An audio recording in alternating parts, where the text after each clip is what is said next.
மேஷ ராசி அன்பு சொந்தங்களுக்கு வணக்கங்க. எல்லாம் எப்படி இருக்கீங்க? நலமா, வளமா வாழணும்னு ஒவ்வொரு நாளையும் போராடி கடந்து வந்திருக்கீங்க. 2024 எவ்ளோ ஏமாற்றத்தை கொடுத்துச்சோ, எவ்ளோ கஷ்டத்த கொடுத்துச்சோ, இந்த 2025 அடடா! எப்படி இருக்க போகுதோன்னு பயத்துல தான் இப்போ வரைக்குமே வாழ்ந்துகிட்டு இருக்கீங்க. ஆனா உங்களுடைய எதிர்பார்ப்புக்கு இந்த 2025 அப்படிங்கிறது அந்த கஷ்டத்துக்கும், நஷ்டத்துக்கும் வசந்த காலமா மாறப்போகுது. என்னதான் 7:30 சனி ஸ்டார்ட் ஆகுதுன்னு மத்தவங்க பயம்புறுத்தினாலும், நீங்க பயப்படவே வேணாம். ஒண்ணும் பண்ண மாட்டாரு சனீஸ்வர பகவான். ஏன்னா சனி பகவான பொறுத்தவரைக்கும் நீதிக்கு புறம்பா நடக்க மாட்டாங்க. உங்களுடைய குணாதிசயமே நீதிக்கு குரல் கொடுக்கக்கூடியவங்க. நீதிமான்கள் அப்படின்னாக்க மேஷ ராசிய நம்ம அடையாளப்படுத்தலாம். உங்கள பொறுத்தவரைக்கும் காலபுருஷ தத்துவத்துல முதல் ராசியா வலம் வரீங்க. உங்களுடைய நட்சத்திர கூட்டம் வந்து ஆடு வடிவத்துல இருக்கிறதுனால, ஆட தான் உங்களுடைய ராசி சின்னமா அடையாளப்படுத்துவோம். உங்கள பொறுத்தவரைக்கும் எல்லா விஷயத்திலும் முதன்மையா இருக்கணும்னு நினைப்பீங்க. இயல்பிலேயே வந்து பார்த்தீனாக்கா, மத்தவங்களுக்கு உதவணும்னு நினைக்கக்கூடியவங்க. கோபம் தான் கொஞ்சம் அதிகமா வரும். இதனாலவே என்னடா இவன் இப்படி முட்டிக்கிட்டு இருக்கான். ஒரு விஷயத்த எடுத்துட்டாங்க, ஒரு விஷயத்துல கோவம் வந்துருச்சு அப்படின்னாக்கா, முட்டிக்கிட்டு நிப்பாங்க. ஆடு என்ன பண்ணும்? சண்டை போட்டுக்கிட்டே இருக்கும். சோ இவங்களுக்கு வந்து ஒரு ஒரு விஷயம் தப்பு பட்டுச்சு அப்படின்னாக்க, எப்படி பார்த்தாலும் சரி, இவங்க வச்சது வச்சது தான். அந்த பிடிவாத்த வந்து விடவே மாட்டாங்க. ஒரு இடத்துல தப்புன்னு முடிவு பண்ணிட்டா, இவங்க யாரா இருந்தாலும் சரி, தன்னுடைய சொந்த பந்தங்களாவே இருந்தாலும் சரி எதிர்த்து நிப்பாங்க. இவங்கள சுத்தி கூட்டம் கூட்டமா நண்பர்கள் இருப்பாங்க. ஏன்னா, இவங்களுடைய உதவுற குணம், இவங்களுடைய செயல்பாடு, அதாவது இவங்களுடைய செயல்பாடு எப்படி இருக்குனாக்கா, துடிப்பா இருக்கும், வேகமா இருக்கும். இதனாலவே இவங்கள நம்பி எல்லாருமே வந்து நிப்பாங்க. நம்பிக்கைக்கு பெயர் போனவங்க. இவங்களுடைய பலவீனமே இவங்களுக்கு கோவம் மட்டும் தான் தவிர்த்து, மத்தபடி மேஷ ராசிய நீங்க வேற எந்த விதத்திலயும் மைனஸ் பாயிண்ட் சொல்லவே முடியாது. இவங்களுடைய நம்பிக்கைக்கு யாராவது துரோகம் பண்ணிட்டாங்க அப்படின்னா, ஜென்ம ஜென்மத்துக்கும் ஊர் மக்கள் சொல்லுவாங்க. சாகுற வரைக்கும் என் மூஞ்சில முழிக்காதடான்னு சொல்லுவாங்கல்ல. அதை இவங்க ஃபாலோ பண்ணக்கூடியவங்க. எந்த ஒரு முடிவையும் தீர்க்கமா முடிவெடுப்பீங்க. அப்படி முடிவு எடுத்துட்டீங்க அப்படின்னாக்க, யாரு வந்து சொன்னாலும் சரி, அதுலருந்து பின் வாங்கவே மாட்டீங்க. அது எப்படி இருந்தாலும் சரி, அது தப்பா போறதாலும் சரி, அத சரி செய்யறதுக்கான முயற்சியில ஈடுபடக்கூடியவங்க இந்த மேஷ ராசி. அதே மாரி அதற்கான விளைவுகள் வந்துட்டு சரியா இருந்தாலும் சரி, தப்பா இருந்தாலும் சரி, அது நான் எடுத்த முடிவு. அதுக்கான பலன்கள நானும் அனுபவிச்சுக்கணும்னு சொல்லிட்டு கவலையே பட மாட்டீங்க. வாழ்க்கைய பொறுத்தவரைக்கும் 28 வயசுக்கு மேலலாம் வந்து படிப்படியா முன்னுக்கு போவீங்க. அது 45 வயசுக்கு மேலலாம் பார்த்தீனாக்க, சாதனையாளர்களா வலம் வருவீங்க. எப்பவுமே இப்போ சின்ன பிள்ளைகள்ல இருந்து 60 வயசு வரைக்குமே உங்களுக்கு வளர்ச்சிக்கு வந்துட்டு எது முட்டுக்கட்டையா வந்து நிக்குனாக்கா, முன் கோபம் மட்டும் இருக்கும். அத மட்டும் கொஞ்சம் தளர்த்திக்கிட்டா போதும். மேஷத்துடைய வெற்றிக்கு எதுவும் பாதகமா நிக்காது. எல்லாமே ஓகே தான். ஆனா மேஷம் ஏன் இவ்ளோ கஷ்டப்படுது? ரொம்ப சுறுசுறுப்பா இருக்கீங்க. தேனீ மாதிரி வலம் வந்துட்டு இருக்கீங்க. திட்டம் தீட்டுறீங்க. எல்லாருக்கும் உதவி செய்றீங்க. கடவுள் மீது அதீத நம்பிக்கை இருக்கு. எந்த இடத்துல நம்ம வந்துட்டு தோல்வி அடையிறோம்? நம்பிக்கை. நெறைய பேர் மேல நம்பிக்கை வைக்கிறது. எல்லாரையும். அது பாலையும், கல்லையும் பிரித்து பார்க்க தெரியாம வெள்ளையா இருந்தா அது வந்து உண்மை, தூய்மைன்னு நம்புறோம். ஆனா, அத வந்துட்டு நெறைய பேர் முகமூடியா போட்டுக்கிட்டு, நம்ம கிட்ட இருக்கக்கூடிய எல்லா விஷயத்தையும் அதாவது சொல்லப் போனாக்கா கழுத்து அறுத்த ரத்தம்லாம் குடிச்சிருப்பாங்க. மேஷ ராசிக்காரங்களே, நம்ம சொல்லக்கூடிய விஷயங்கள் உண்மைன்னு நெனச்சா கமெண்ட் பாக்ஸ்ல பதிவிடுங்க. அவ்ளோ நம்பிக்கைய ஒரு நொடியில உடைச்சிருப்பாங்க. அப்படியே கையறுந்த நிலையில நின்னுருப்பீங்க. காதல் வாழ்க்கையில இருந்து, நட்பு வட்டாரத்துல இருந்து, சொந்த பந்தங்கள்ல இருந்து, கூட்டு தொழில் செய்தவங்கள்ல இருந்து, எல்லா விதங்கள்லயும் பல துரோகங்கள தாங்கி, இப்பவும் உழைப்பை மட்டுமே நம்பி, கம்பீரமா நிக்கிறதுனாலவே, நெறைய பேர், "என்னடா இவன்? என்னடா இவ?" மேஷத்த சேர்ந்தவங்கலாம் ஆச்சரியமா மத்த ராசிக்காரர்கள் பார்த்துட்டு இருக்காங்க. உண்மதானே? உங்களுடைய போராட்ட நிலையை ஒரு செகண்ட் நெனச்சா கூட கண்ணுல தண்ணி வராது. ரத்தம் தான் வரும். ஏன்னா கண்ணீர் வந்து பாத்தீங்கன்னாக்க வடிஞ்சு போச்சு. இல்லையா? ஆனா 2025ங்கிறது அப்படிப்பட்ட ஒரு மோசமான நிலையை நீங்க ஒரு நாளும் சந்திக்க மாட்டீங்க. அதற்கு கடவுளுடைய அனுகிரகம் உங்களுக்கு துணை நிக்குது. உங்களுடைய பிறப்பே ஒரு போராட்டமா தான் இருந்திருக்கும். உங்களுடைய வாழ்க்கை வளர்ச்சி அப்படிங்கிறது ஒரு போராட்டத்துல தான் வந்திருக்கும். சோ போராட்டம் அப்படிங்கிறது உங்களுக்கு பெருசு கிடையவே கிடையாது. அட விட்றா பார்த்துக்கலாம். ரிஸ்க் இருக்குல்ல, ரஸ்க் மாதிரின்ற மாதிரி இந்த காயங்களும், இந்த துரோகங்களும் உங்களுக்கு வந்து பார்த்தீங்கன்னாக்கா, ஒரு சின்னதா ஒரு தழும்பு மாதிரி தான். வீர தழும்பமா எடுத்துட்டு அடுத்து போய்க்கிட்டே இருப்பீங்க. ஒரு முறை அவன் தள்ளி விட்டானாக்கா, அவன் தள்ளி விடுறதுக்கு அடுத்த டைம் யோசிக்கிற அளவுக்கு உங்களுடைய வளர்ச்சி இருக்கும். அசுர வளர்ச்சியை நோக்கி பயணம் பண்ணக்கூடிய மேஷ ராசிக்கு 2025 அப்படிங்கிறது நீங்க எதிர்பார்க்க முடியாத அளவுக்கு வளர்ச்சியை மட்டுமே கொடுக்குங்கிறத நம்பிக்கையோட தெரிவிச்சுக்கிறேன். இந்த வருடம் முழுக்கவே உங்களுக்கு வளர்ச்சியை கொடுக்கக்கூடிய விதத்துல, உங்களுடைய ராசிக்கு அதிபதியான செவ்வாய் பகவானுடைய தெய்வம் முருகப்பெருமான், அவருடைய அண்ணன் விநாயக பெருமானுடைய வழிபாடு உங்களுக்கு துணை நிக்குது. இந்த வீடியோ பதிவு பார்க்கக்கூடிய இந்த தருணத்துல, ஓம் ஸ்ரீ விநாயக பெருமானே போற்றி போற்றி அப்படின்னு சொல்லிட்டு இவருடைய நாமத்தை 3 முறை சொல்லுங்க. முடிஞ்சா கமெண்ட் பாக்ஸ்லயும் பதிவிடுங்க. முதல் கண் கடவுளான விக்னங்களை தீர்க்கக்கூடிய விநாயக பெருமானுடைய வழிபாடு மட்டும்தான் உங்களுடைய கடின உழைப்பை தாண்டி ஸ்மார்ட் ஒர்க்குக்கு இப்ப முன்னேற்றத்தை கொடுக்கும். ஏன்னா ரொம்ப கஷ்டப்பட்டுட்டீங்க. ரொம்ப ஓஞ்சு போய் இருக்கீங்கன்னு நான் சொன்னேன் இல்லையா? சோ ஒரு லிஃப்ட் வேணும். முருகப்பெருமான் மாரி நம்ம வந்து ஓடி ஓடி உழைச்சு முடியாத சமயத்துல நெறைய கஷ்டங்கள தாண்டி வந்திருக்கோம். கோச்சுக்கிட்டு போய் உட்கார்றதா? முருகப்பெருமான் சொல்லிட்டாரு. என்னுடைய பக்த மேஷ ராசிக்காரங்க எல்லாரும் ரொம்ப கஷ்டப்பட்டாங்க. அண்ணான்னு சொல்லிருப்பாரோ என்னவோ தெரியல. அதனால விநாயகர் பெருமான் என்ன சொல்றாரு, உன் பக்தர்கள் எல்லாம் என்ன வழிபாடு செய்ய சொல்றா? ஒவ்வொருத்தவங்களையும் நான் வந்து தூக்கி விடுறேன் அப்படிங்கிற மாதிரி. சோ அனுதினமும் விநாயகர் பெருமான மனசார நினைச்சுக்கிட்டு, முடிஞ்சதுன்னா தினமும் ஒரு 9 முறை தோப்புக்கரணம் போட்டுட்டு, அவருதான் எங்க வேணா இருக்காரு இல்லையா? திரும்பி பார்க்கக்கூடிய அடுத்த வீட்டு செவுத்துல கூட நிப்பாரு. பார்க்குற இடத்துலலாம் வழிபாட முடிச்சுட்டு, உங்க வேலைய செஞ்சு பாருங்க. அப்படியே என்ன சொல்றது? உட்கார்ந்த இடத்துல இல்ல. நீங்க நினைச்சு பார்க்க முடியாத வளர்ச்சி, அந்த விக்னங்களை தீர்க்கக்கூடிய விநாயகர் பெருமான் அருளிடுவார். இன்னும் அது மேஷராசிய பத்தி பேசுறப்போ ஒரு மாதிரி இருக்க வாய்ஸ்ன்னு யோசிப்பீங்க. ஏன்னா மேஷராசியுடைய குணாதிசயங்கள பார்க்கிறப்போ, மேஷராசிக்காரங்களுடைய கடந்த கால வாழ்க்கையை பார்க்கிறப்போ, அந்த அளவுக்கு அவங்க வாழ்க்கையில துயரங்களை, துன்பங்களை அனுபவிச்சிருக்கீங்க. அதெல்லாம் கடந்து போகிறதுக்கான பலன்கள தான் இப்ப நம்ம சொல்ல போறோம். பலன்கள் என்ன? பரிகாரங்கள் என்ன? தொடர்ந்து நீங்க எந்த விஷயத்த வந்து செய்யணும், எந்த விஷயங்கள விட்டு விலகி நிக்கணுங்கிறத தெளிவா பார்க்கலாங்க. வீடியோ பத்தி கொஞ்சம் லென்த்தா இருக்குன்னு நினைக்காதீங்க. வருடம் முழுக்க நீங்க வந்து இதுதான் வந்து ஃபாலோ பண்ண போறீங்க. தெளிவா பார்த்துக்கோங்க. நல்லதே நடக்கட்டும். திரும்பவும் சொல்றேன். இனிய புத்தாண்டு அப்படிங்கிறது இனிமையான வாழ்க்கை நிலையை உங்களுக்கு வழங்கட்டும்னு சொல்லிட்டு கடவுள்கிட்ட மனசார பிரார்த்தனை வச்சுக்கிட்டு இந்த வீடியோ பதிவை நான் தொடங்குறேங்க. மேஷம். இந்த ஆங்கில புத்தாண்டு அப்படின்றது புதன்கிழமையில பிறக்குது. பொன் கிடைத்தாலும் புதன் கிடைக்காது. அப்படிப்பட்ட ஒரு நன்னாள்ல இந்த தொடக்கம் இருக்கிறது இல்லையா? இதுவே சிறப்பான விஷயம். மேஷ ராசிக்காரங்களே. இந்த வருஷத்த பொறுத்தவரைக்கும் 4 முக்கிய கிரகங்களுடைய பயிற்சி வந்து துணை நிக்குது. சனி பயிற்சி, குரு பயிற்சி, ராகு பயிற்சி, கேது பயிற்சி. இது வந்து மனசுல வச்சுக்கோங்க. ஆனா பயப்பட வேணாம். ஓகேங்களா? இந்த வருஷத்த பொறுத்தவரைக்கும் இந்த கிரகங்களுடைய பயிற்சி அப்படிங்கிறது உங்களுக்கு எந்த அளவுக்கு சாதகமா நிக்குதுங்கிறத நான் சொல்றேன். சனி பகவானோட பயிற்சியா? அச்சச்சோன்னு பயப்பட வேணாம். நீதிமான்களான உங்களுக்கு இந்த நீதி தேவன் அதிர்ஷ்டத்தை மட்டும்தான் வழங்குவார். அடுத்து ராகு பகவான், கேது பகவான். இவங்க நிழல் கிரகம். இவங்க இருக்கக்கூடிய இடத்திற்கு தகுந்த குணாதிசயங்களை வழங்கக்கூடியவங்க. அவங்க இருக்கக்கூடிய இடமும் நல்ல நிலையில தான் இருக்கு. சோ அது உங்களுக்கு சாதகம். குரு பகவானை பொறுத்தவரைக்கும் கெட்டது பண்ணவே தெரியாது. அவரால உங்களுக்கு என்ன நடக்க போகுது? நல்லதுதான் நடக்க போகுது. சோ இந்த 4 கிரகங்களும் உங்களுக்கு சாதகமா தான் இருக்காங்க. லாஜிக்கா பார்த்தா கூட. அதுக்கான பலன்களை நான் விரிவா சொல்றேன். ஒரு 10 விஷயத்த வந்து நான் பக்காவா சொல்லிட்டு போறேன். அடுத்து நம்ம விரிவான விளக்கத்துக்கு போகலாம். மொத விஷயம். மனுஷங்களுக்கு வந்து இந்த திருமண வாழ்க்கை அப்படிங்கிறது நல்லா இருக்கணும். சோ திருமணம் ஆகாதவர்களுக்கு கூட வரன் தேடி தேடி அலுத்து போச்சும்மா. எத்தனையோ ஊருக்கு போயாச்சு. எத்தனையோ வரன் பார்த்தாச்சு. எதுவுமே முடியல. எங்களுக்கு பிடிச்சா, அவங்களுக்கு பிடிக்கிறதில்ல, அவங்களுக்கு பிடிச்சா, எங்களுக்கு பிடிக்கிறதில்ல, 2 வீட்டுக்கும் பிடிச்சாக்க ஏதாவது ஒரு பிரச்சனை வந்துருது, தடை ஆயிடுது. இப்படி இருந்த நிலையில கூட திருமணம் ஆகாதவர்களுக்கு திருமணம் அமையும். அது உங்க மனசுக்கு பிடிச்ச வரன் தேடி வரும். 2வது விஷயம். பணம். நம்ம வாழ்க்கை நிலையே வந்து இப்போ தீர்மானிக்கிறது இந்த கலியுகத்துல பணம் தான் முக்கிய ரோல் ப்ளே பண்ணுது. நீண்ட நாட்களுக்கு நீ எதிர்பார்த்திருந்த பணம் கைக்கு வரும். உங்களுடைய வாழ்க்கை தேவைக்கான பணம் கையிருப்புல இருக்கும்.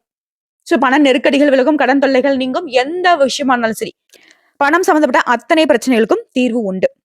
அடுத்தது நீங்க ஆசைப்பட்ட எதுவா இருந்தாலும் சரி, அது நடக்கும். வீடு கட்டணும், நிலம் வாங்கணும், நல்ல வேலை அமையணும், திருமணம் ஆகணும், என்ன கனவு நீங்க வச்சிருந்தாலும் சரி, என்ன ஆசை வச்சிருந்தாலும் சரி, ஆண்களா இருக்கட்டும், பெண்களா இருக்கட்டும், நடக்கும். அடுத்த திருமண உறவை பொறுத்த வரைக்கும் ஃபர்ஸ்ட் திருமணம் விவாகரத்து ஆயிடுச்சுமா. 2வது திருமணம் வரன் பார்த்துட்டு இருக்கேன். பண்ணலாமா? பண்ண வேணாவா? இந்த மாதிரி ஒரு குழப்பம் இருக்கும். அப்படியே 2வது வாழ்க்கை அமைஞ்சாலும் எனக்கு நல்லா இருக்குமான்னு யோசிப்பீங்க. தாராளமா பண்ணலாம். நல்ல வாழ்க்கை துணை அமையும். அதற்கான வாய்ப்புகளும் இருக்கு. முயற்சி செய்யுங்க. அடுத்து வேலை.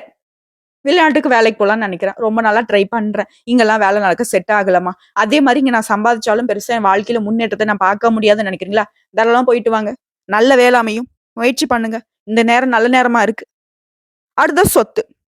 செவ்வாய் பகவான அதிபதியா வச்சுக்கிட்டு உங்களுக்கு சொத்து பிரச்சனை அப்படின்னு சொன்னாக்க, இது எப்படிங்க நம்ம ஒத்துக்க முடியும்? ஆனா உங்களுக்கு தான் வரும் பிரச்சனை. சொத்து வந்து ஏகபோக சொத்து இருக்கும். அதான் இவங்க அனுபவிக்க முடியாது. எவனோ எங்கேயோ இருக்கவன்லாம் வந்து கேஸ் போட்டு கோர்ட்டு கேஸ்ன்னு அலைய விட்டுட்டு இருப்பான். அவனுக்கு ஒரு நல்ல பதிலடி. நம்ம நான் தலைப்புல சொல்லிருப்பேன். மேஷராசியுடைய கால்ல விழுந்தா கூட முடியாது. நீங்க காலிடா அப்படிங்கிற மாரி தான். பூர்வீக சொத்துக்கு அவங்க கைக்கு வரும். எந்த ஒரு எவனாலயும் ஒண்ணும் பண்ண முடியாது. கோர்ட்டு, கேஸ் வழக்குகள் எதுவா இருந்தாலும் சரி, உங்களுக்கு தான் சாதகமான தீர்ப்பு கிடைக்கும். அதுவே குடும்பத்திலேயே திருமண வாழ்க்கையில பிரிந்து போன தம்பதிகள், கோர்ட்டு கேஸ்லாம் போலமா. ஆனா கோச்சுக்கிட்டு போயிட்டோம். பிரிஞ்சு வாழ்ந்துகிட்டு இருக்கோம்.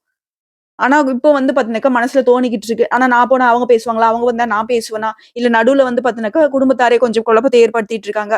இப்படி இருந்தா கூட இப்போ வந்து முயற்சி பண்ணுங்க. பிரிந்த தம்பதிகள் கூட இப்போ ஒன்று சேர்ந்து வாழ்வதற்கு அமோகமான காலகட்டம். அடுத்ததா வேலை.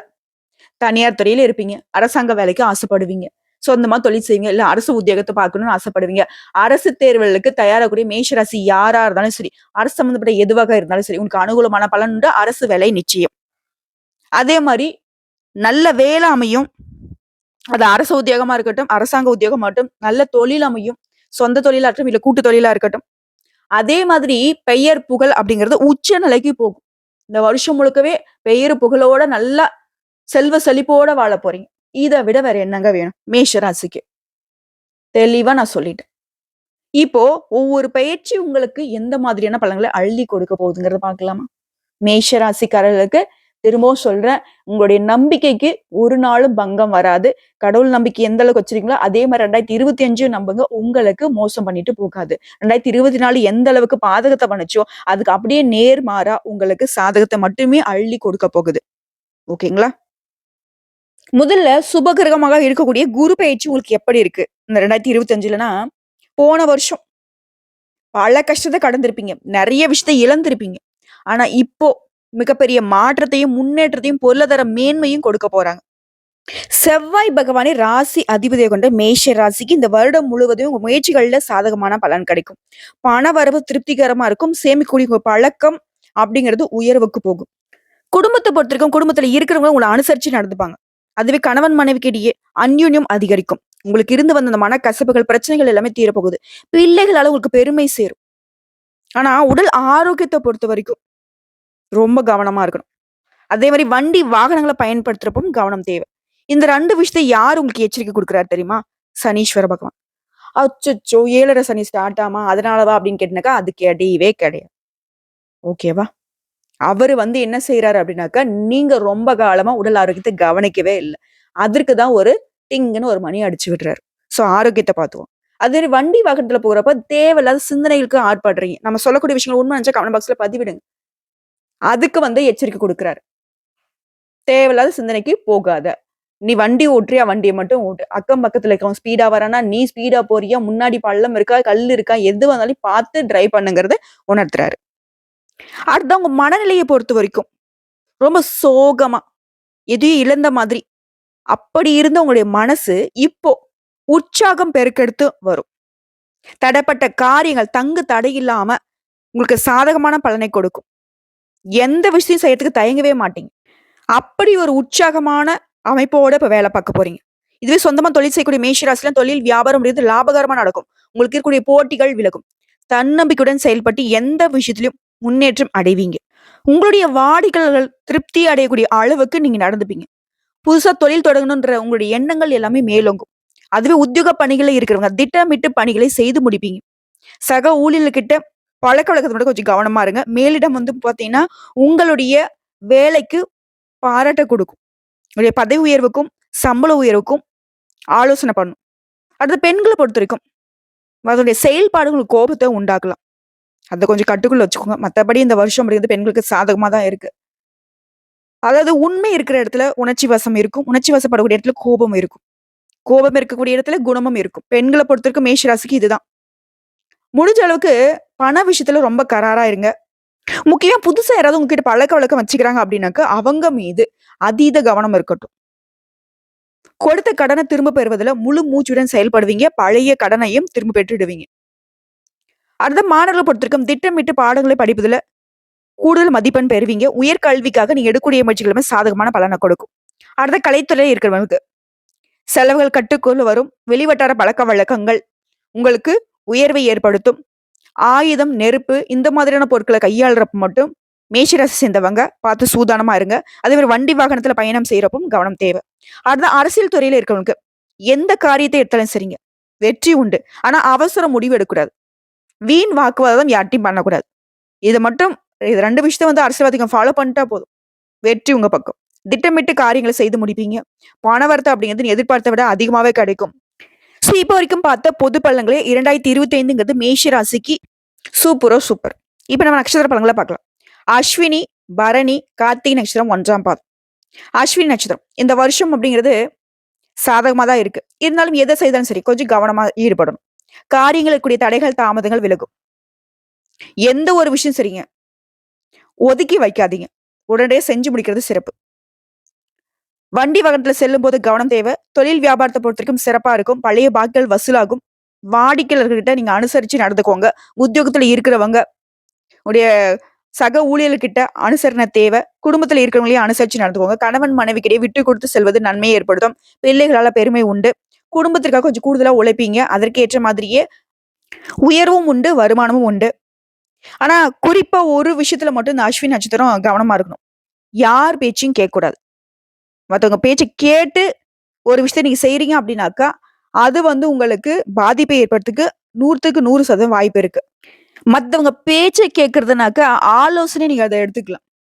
ஆனா, அதுல இருக்கக்கூடிய நல்லது கெட்டத நம்ம தான் முடிவு பண்ணணும். சரிங்களா? அடுத்த பரணி நட்சத்திரம். இந்த வருடம் முழுவதுமே பொருள் வரத்து அப்படிங்கிறது அதிகரிக்கும். கொடுத்த வாக்கு காப்பாத்துவீங்க. நண்பர்கள் மூலம் நீங்க எதிர்பார்த்த உதவிகள் கிடைக்கும். மத்தவங்களால கைவிடப்பட்ட காரியங்கள் கூட எளிமையா செய்து முடிப்பீங்க. அரசாங்கம் மூலம் நடக்க வேண்டிய காரியங்கள் அனுகூலமான பலனை கொண்டு முடியும். தொழில் வியாபாரத்துல உங்களுக்கு தேவையான பண உதவி கிடைக்கும். எதிர்பார்த்த லாபம் கிடைக்கும். புதிய ஆர்டர்கள் கிடைக்கும். எல்லா விதங்களிலும் சாதகமான நிலை காணப்படுது. உத்தியோகத்துல இருக்கிறவங்களுக்கு விருப்பமான இடத்திற்கு இடமாற்றம் கிடைக்கும். பதவி உயர்வு கிடைக்கும். சம்பள உயர்வு கிடைக்கும். குடும்பத்துல இருக்கிறவங்க கிட்ட இருந்து வந்த சண்டைகள், சச்சரவுகள் நீங்கும். கணவன் மனைவிக்கிடையே இருந்து வந்த இடைவெளி குறையும். மாணவர்களை பொறுத்த வரைக்கும் படிப்புல ஆர்வம் அதிகரிக்கும். இந்த நட்சத்திரத்தை சேர்ந்தவங்க மட்டும் தீ, ஆயுதங்கள் இந்த மாதிரி விஷயங்களை கையாளுறப்ப கவனம் தேவை. அதே மாதிரி தேர்வு எழுதுறப்போ மாணவர்களை பொறுத்த வரைக்கும் கேள்வியை வந்து கவனமா படித்து எழுதுவது சிறப்பு. போட்டித் தேர்வுகளுக்கு தயாராகவங்கலாம் கொஞ்சம் முனைப்போட படிங்க. அரசு வேலை நிச்சயம் கிடைக்கும். அடுத்ததா கார்த்திகை நட்சத்திரம் 1ஆம் பாதம். இந்த வருடம் அப்படிங்கிறது குடும்பத்துல இருக்கக்கூடிய குழப்பங்கள் நீங்கி ஒரு தெளிவு கிடைக்கும். திருமணம் தொடர்பாக நீ எடுக்கக்கூடிய முயற்சிகள் கைகூடி வரும். வீட்டிற்கு தேவையான பொருட்களை வாங்கி சந்தோஷப்படுவீங்க. தந்தையுடைய உடல் ஆரோக்கியத்துல மட்டும் கொஞ்சம் கவனம் தேவை. பிள்ளைகளால மகிழ்ச்சி அடைவீங்க. எடுத்த காரியத்தை வெற்றிகரமாக செய்து முடிப்பீங்க. நீங்க எதிர்பார்த்த பணவரவு வந்து சேரும். உங்களுடைய நண்பர்கள் மூலம் உதவி கிடைக்கும். குறிப்பா பணவரத்து அப்படிங்கிறது அதிகரிச்சுட்டே போறதுனால கையிருப்பு அப்படிங்கிறது அதிகமாகும். ஒரு வேலைய செய்தீங்க அப்படின்னாக்கா, அதுல வந்து ரொம்ப கவனமா செயல்படணும். ஒரு வேலைய வச்சுட்டு இன்னொரு வேலைய தொடர்றத மட்டும் தவிர்த்திடணும். வீடு வாங்குவீங்க, வாகனம் வாங்குவீங்க. இதனால ஒரு மதிப்பும் மரியாதை உயரும். சமூகத்திலயும் ஒரு மதிப்பும் மரியாதை கூடிக்கிட்டே போகும். புதிய நபர்களுடைய அறிமுகம் அப்படின்றது உங்களுக்கு மகிழ்ச்சி தரக்கூடிய விதத்துல அமையுங்க. சோ இப்ப வரைக்கும் பார்த்த பொது பலன்கள், நட்சத்திர பலன்கள் எல்லாமே மேஷ ராசிக்கு இந்த காலகட்டம் அப்படிங்கிறது ஒரு செதுக்கப்பட்ட வைரம் மாதிரி தான் உங்க கையில கொடுத்திருக்கு. இத கரெக்ட்டா பயன்படுத்திட்டா மட்டும் போதும். மேஷத்தை அடித்துக் கொள்ள ஆட்களே கிடையாது. 2 விஷயம். கோபத்த கட்டுக்குள்ள வச்சுக்கணும். எத செய்தாலும் சரி கவனமுடன் ஈடுபடணும். இது 2 ஃபாலோ பண்ணிட்டா போதும். ஒரு பிரச்சனையும் கிடையாது. உங்கள பொறுத்தவரைக்கும் பரிகாரம். தினம் விநாயகர் பெருமானை வழிபாடு செய்யணும். முடிஞ்சதுன்னா விநாயகர் பெருமானுடைய அகவல் படித்து விநாயகரை வணங்கி வர எதிர்ப்புகள் விலகும். போட்டிகள் குறையும். எல்லா விதங்களையும் வெற்றிகளும் நன்மைகளும் உண்டாகும். உங்கள பொறுத்தவரைக்கும் அதிர்ஷ்டம் தரக்கூடிய கிழமைகள் செவ்வாய், வியாழன். அதிர்ஷ்டம் தரக்கூடிய எண்கள் 1, 3, 6, 9. கூடுதலா எல்லாருமே மேஷ ராசிக்காரங்க இந்த வருஷத்துல முடிஞ்சதுனாக்கா வருஷத்துடைய தொடக்கத்திலேயே குடும்பத்தோட குலதெய்வ வழிபாடு மேற்கொண்டு முடி காணிக்கை அழிப்பது நன்மையை ஏற்படுத்தும். இவ்வளவுதாங்க. 100க்கு 100% சொல்றேன். மேஷ ராசிக்கு 2025 அப்படிங்கிறது நீங்க ஆட்சி புரியக்கூடிய காலகட்டமா அமைஞ்சிருக்கு. அவன் என்னடா சொல்றது? நான் சொல்றேன்டா அப்படிங்கிற மாதிரி எல்லா விதங்களையும் அதிகார தோரணை உங்களுக்கு கிடைக்கும். நல்லதே நடக்கும். நல்ல காலம் பிறந்துருச்சு. நம்பிக்கையோட கடவுளை தொழுது ஆன்மீகத்துல மட்டும் மனசை ஈடுபடுத்திக்கோங்க. யாரையும் நம்பிடாதீங்க. இந்த வீடியோ பதிவு உங்களுக்கு பிடிச்சதுனாக்கா நம்ம வீடியோக்கு ஒரு லைக் பண்ணிடுங்க. மறக்காம நம்மளுடைய முருகன் ஜோதிடம் சேனலை சப்ஸ்கிரைப் பண்ணி பக்கத்துல இருக்க பெல் ஐக்கனை கிளிக் பண்ணி வச்சுக்கோங்க. அப்பதான் நம்முடைய வீடியோ பதிவு உடனடியாக உங்களை வந்து சேருங்க. மேலும் ஏதாவது ஆன்மீக தகவல் தேவைப்படுச்சுன்னா கமெண்ட் பாக்ஸ்ல பதிவிடுங்க. உடனடியாக பதில் தெரிவிக்கப்படும். வாழ்க வளமுடன்.